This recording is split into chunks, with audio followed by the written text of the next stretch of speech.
माझं सर्वात आवडतं ठिकाण म्हणजे कोकण. कोकण म्हणजे काय? मी अनुभवलेला कोकण. कोकण नाव उच्चारता डोळ्यासमोर उभा राहतो तो निसर्गाचा अप्रतिम नजराना. हिरवगार वनराई, निळाशार समुद्र किनारे आणि सुद्धा माणसांची प्रामाणिक आतिथ्य. कोकण म्हणजे महाराष्ट्राचा सांस्कृतिक आणि निसर्गाचा अमूल्य खजिना. माणसाच्या डोळ्यात दिसणारा माणुसकीचा जिव्हाळा आणि निसर्गाने मुक्त असते असे उधळलेले सौंदर्य. कोकण म्हणजे फक्त ठिकाण नाही तर एक भावना आहे जिथे मन हरवून जातं आणि आत्मा शांत होतो. कोकण म्हणजे पश्चिम घाट आणि अरबी समुद्र याच्यामधला हिरवगार पट्टा. पर्वतरांगांनी जणू कोकणाला कुशीत घेतलं आहे आणि त्या कुशीत वसलेली आहे आश्चर्यकारक गावे जिथे माणसं अजूनही निसर्गाशी नाळ जोडून जगतात. म्हणून तर म्हणतात येव्हा कोकण आपलोच असा. जेव्हा मे महिना येतो तेव्हा कोकणातील लोक शेणी लाकडं गोळा करायला लागतात, कारण पावसाळा ऋतूमध्ये चूल आणि पेटवायला लाकडाची गरज भासते. मी आलो होतो माझ्या कोकणातील गावामध्ये. कोकणामध्ये संकष्टी चतुर्थी कशी साजरी करतात चला तर बघूया. चतुर्थी असल्यामुळे बाप्पाला खास आवडते ते म्हणजे उकडीचे मोदक. उकडीचे मोदक हे महाराष्ट्रीयन गोड पदार्थ आहे जो मऊ वाफलेल्या तांदळाच्या पिठाच्या कवचापासून बनवला जातो आणि त्यात किसलेले नारळ आणि गुळापासून बनवलेले गोड आणि सुगंधी भरणं असतं. हे पारंपरिक पदार्थ गणेश चतुर्थीच्या वेळी केवळ एक दैवी नैवेद्यच नाही तर वर्षभर मोदक प्रेमींसाठी एक प्रिय पदार्थ देखील आहे.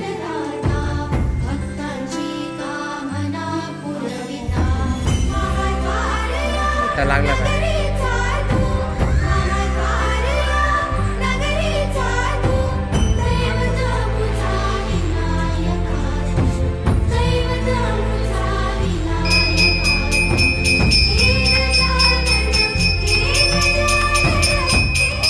पाऊस बघा एकदम जोरदार चालू, जोरदार आहे बघा, भरला आहे तो हळद बोळ.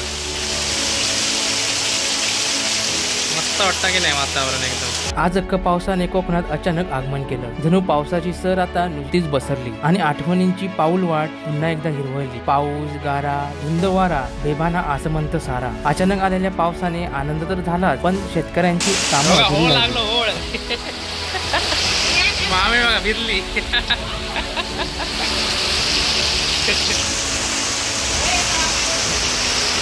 पर्यंत याचा इप्पा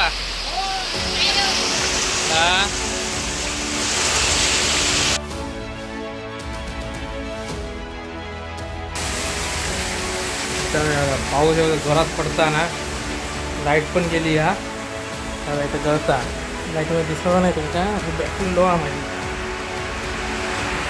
त्यामुळे समजायचं नाही आणि घरघडता बघा कसं मांजूर पस त्या इथपर्यंत येईल.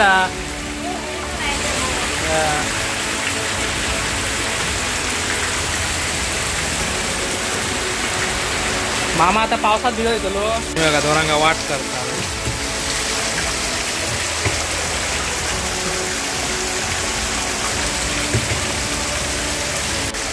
मामा पाऊस जोरात ना अडे अडे ऐका नाही.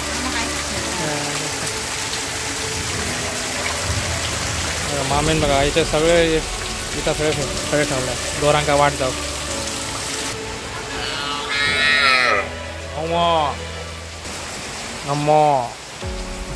बघा पावसात जोरात दिलो सगळ्या सारख्या करतो राहिला नाही सगळं पाणी आतमध्ये गेला बघा. वहिनी आतमध्ये साफ करतात. मी येणार होतं छत्री घेऊन तरी मगाशी ना जास्तच पाऊस गेलो मामा बघा भिजलो. हे मारू घेता काय मारू गिर घेणार नाही ना.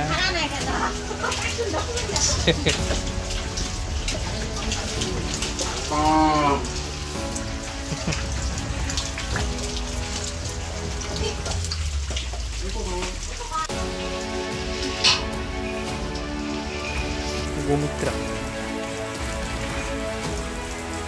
मित्रांनो पाऊस थांबलाय की वातावरण थंडगार आहे. मामा कलिंगड का मामा मागाशी भिजलेले पावसात एका व्हिडिओ चालू का तर आता मामीकडे जाऊया. मामी काय बनवता? मामी भजी बनवता मस्त की पाऊस पण लागता मस्त गरमागरम भजी खाऊया आता.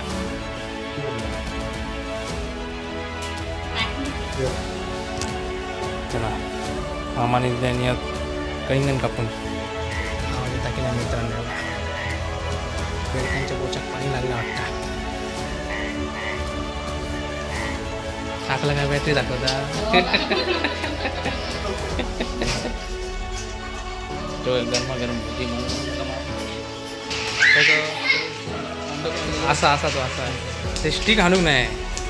तेरेखोल किंवा तिराखोल नदी ही पश्चिम भारतातील एक नदी आहे. तिच्या वरच्या भागात ती बांदा नदी म्हणून ओळखली जाते आणि खालच्या भागात तिराखोल म्हणून ओळखली जाते. ती महाराष्ट्र राज्यातील सिंधुदुर्ग जिल्हा आणि गोवा राज्यातील उत्तर गोवा जिल्ह्यांमध्ये काही अंतरावर सीमा बनवते. तेरेखोल पश्चिम घाटातील मनोहरगडाच्या परिसरात उगम पावते आणि नैऋत्य दिशेने वाहते आणि अरबी समुद्राला मिळते. 3 वर्षाआधी याच तेरेखोल नदीची पातळी एवढी वाढली की सरमळे गाव 2 दिवस पाण्यामध्ये होता. त्यामध्ये माझ्या मावशीचं घर कोसळलं. त्या मावशीच्या घराचं भरपूर नुकसान झालं होतं. थोड दिसतंय ना इकडे आहे तेरेखोल नदी. मित्रांनो आता चाललोय नदीवर. मी गेल्या वेळी व्हिडिओ दाखवलेले. आता मावशीचं घर मावशीला फक्त किती 100 मीटरवर ना नदी असा. आता दिनो आणि मी चाललो होतो रे असा दिनो आणि मस्त की सगळीकडे हिरव्या गार. लंच टाइम झाला. इले जरा फेरी मारू. चल चल तू पुढे सर. खोपडीची बागा.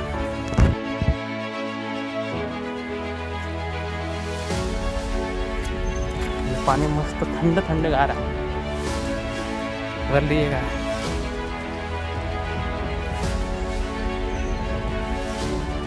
जाऊया. सगळीकडे हिरव्या गार असा. ह्या काय मोटर ती अच्छा मोटर अर्धी गेली पावसात पाण्यामध्ये. हीच ती सगळी ना लांब नदी हीच भरलेली ना पूर्ण घरापर्यंत. त्या 100 मीटर बोललेलं ना मावशीला खरेपर्यंत पाणी आहे नदीचा. हीच ती तेरेखोल नदी. घर पडलेला नदीमध्ये मगरी पण भरपूर असतात. माझ्याकडे नाव घेतला असता. आता कधी अचानक मगर हे सांगू शकत नाही. रेसून गॅप राहिलं त्या झाकरीतून. नदीमधली हे काढतात मशीन. पाणी थंड आता.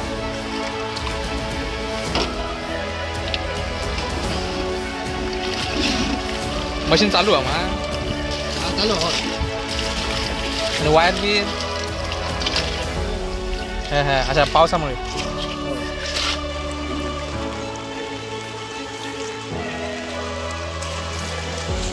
आंबोली पारखोली केसरी माळखोल बिलखोल सगळं पाणी येतं. ह्याच्यामध्ये सगळं मिळतं येऊन. हो आणि पुढे अरबी समुद्रात जातात. अरबी समुद्र आहे सगळं डायरेक्ट. किती असतं वजन? 50-60 किलो असतं. मित्रांनो 60 किलोचा मोटर घेऊन गेलो तिनं. तिथून घेऊन गेलो त्या झाकडीतून पूर्ण. तिथे एकदा पडली पॅन्डला टाकली आणि अंगावर चावतात. 60 किलोची मोटर मित्रांनो त्या मांगरा राहतो का काय. आणि आता घराकडे चाललो. दमलो. पाऊस कंटिन्यू लागत आहे सकाळपासून नॉनस्टॉप. एक दिनाचा बिझनेस पण आहे माहिती आहे ट्रान्सपोर्टचं. मुंबई गोवा कोल्हापूर परत कर्नाटक गुजरात. तुमका कोणाला ट्रान्सपोर्ट करूच असला सगळं सामान वगैरे काय पण ना कॉन्टॅक्ट करा. मी कधी खाली मेन्शन करेन ना नंबर त्याचं. तर तुमका ट्रान्सपोर्ट करूचं तिकडे तुमका पोचवून देतो टायमावर. नाव काय आहे तुला? कांबलेश्वर ट्रान्सपोर्ट म्हणून. देण्याची ट्रान्सपोर्टची काय हे गाडी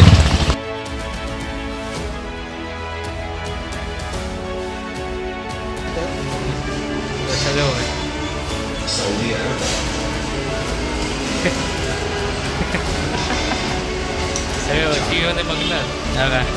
आंब्याचा रायता, वांगी बटाट्याची भाजी, भेंडी आणि आपला काळ्या वाटाण्याचा सांबार आणि भात. ताट बघा मावशीने केवढा बनवला.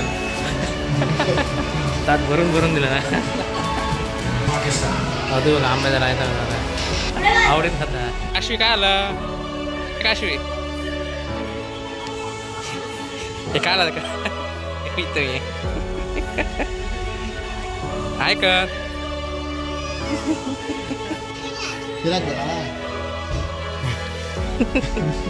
कोण खडे गेला फिरा? पार्क नाही गेला